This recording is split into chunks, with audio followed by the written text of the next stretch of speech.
भोपाल की 24 सीटें देखिए आपकी स्क्रीन पर। भोपाल पूरी तरीके से भारतीय जनता पार्टी के लिए पॉजिटिव माना जाता है। 16 सीटें यहां भारतीय जनता पार्टी जीत सकती है और ये पिछली बार की तुलना से एक सीट ज्यादा है। पिछली बार 15 सीटें जीती थी, इस बार 16 जीत सकती है। कांग्रेस पार्टी 8 सीटें निकाल सकती है भोपाल रीजन में और ये एक सीट का नुकसान होगा और कोई प्लेयर यहां पर दिखाई नहीं दे रहा है। 16 भाजपा, कांग्रेस 8। मैंने आपको पहले ही बताया कि भोपाल क्यों इंपॉर्टेंट है। शिवराज सिंह चौहान बुद्धि से चुनाव लड़ते हैं, वो भोपाल क्षेत्र के अंदर आता है। दिग्विजय सिंह के बेटे, दिग्विजय सिंह के भाई लक्ष्मण सिंह, बेटे जयवर्धन सिंह, सब इसी एरिया से जो है वो चुनाव लड़ते हैं, तो इसीलिए ये इतना महत्वपूर्ण है। तो अब शिवराज सिंह चौहान की बात भी यहीं पर करेंगे। राहुल जी से शुरुआत, ये बीजेपी अपना ये किला ना तो दे रही है जरा भी कोई 1 इंच, बल्कि और बढ़ोतरी कर रही है इसमें। देखिए, साफ है कि बीजेपी को यहाँ हमेशा फायदा होता रहा है और बीजेपी के भी अच्छे खासे नेता, बड़े नेता यहाँ से हैं,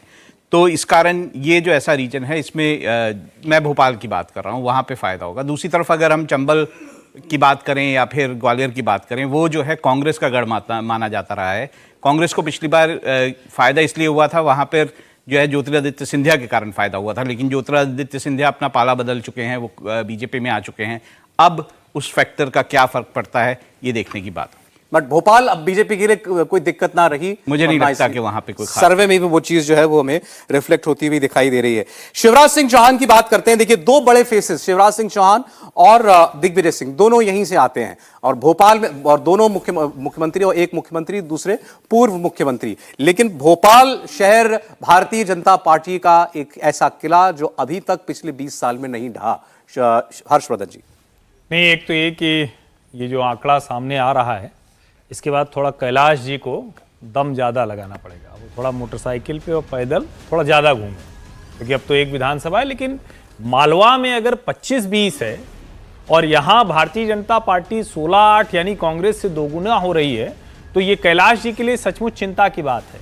क्योंकि अगर मालवा में कैलाश विजयवर्गीय भारतीय जनता पार्टी का आंकड़ा नहीं बढ़ा पा रहे हैं, तो इसका मतलब ये हुआ कि उनका जो प्रभाव था, उनके मन में जो इच्छाएं, महत्वाकांक्षाएं थी, उसकी बुनियाद थोड़ी कमजोर हो गई है। और जो कैलाश विजयवर्गीय वहां की राजनीति से बाहर निकल गए थे, वो उस बुनियाद को और मजबूत नहीं कर पा रहे हैं। तो एक तो पहली बात ये। दूसरा, जब हम भोपाल की बात करते हैं तो देखिए, दिग्विजय सिंह जी बहुत बड़े नेता है। मैं ये मानता हूं कि अगर कांग्रेस की बात करें तो एक ही नेता है कांग्रेस में इस वक्त जिसको राजनीति करनी आती है, जो भारतीय जनता पार्टी के लिए संकट खड़ा करता है। हालांकि कई बार लोग ये भी कहते हैं कि भाजपा के लिए बड़ा अच्छी ग्राउंड भी बना देते हैं, तैयार कर देते हैं।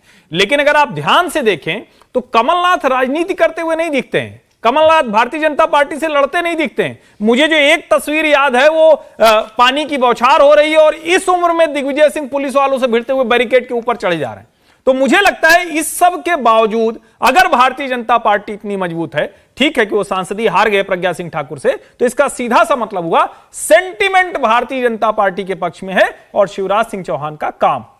तो देखिए, अभी हमने जो ये आपको 24 सीटें भोपाल की दिखाई, इसके साथ जो ओवरऑल टैली 149 सीटों पर पहुंची है 230 में से, और इसमें जो गैप है भारतीय जनता पार्टी और कांग्रेस के बीच में, वो बढ़ता हुआ दिखाई दे रहा है लगातार। 84 सीटों पर बीजेपी जीत सकती है, 149 में से 62 पर कांग्रेस पार्टी। 22 सीटों का गैप बीजेपी और कांग्रेस में। जब 2018 का हमने इतना क्लोजली फॉट इलेक्शन देखा है, तो यहां 20-22 सीटों का गैप, तो अंतर बहुत बड़ा मालूम पड़ता है। एक और बड़े ही खास मेहमान हमारे और देश के जाने माने पत्रकार राशिद किदवई साहब हमारे साथ जुड़ गए। जरा अपनी मौजूदगी का एहसास कराएं उन्हें।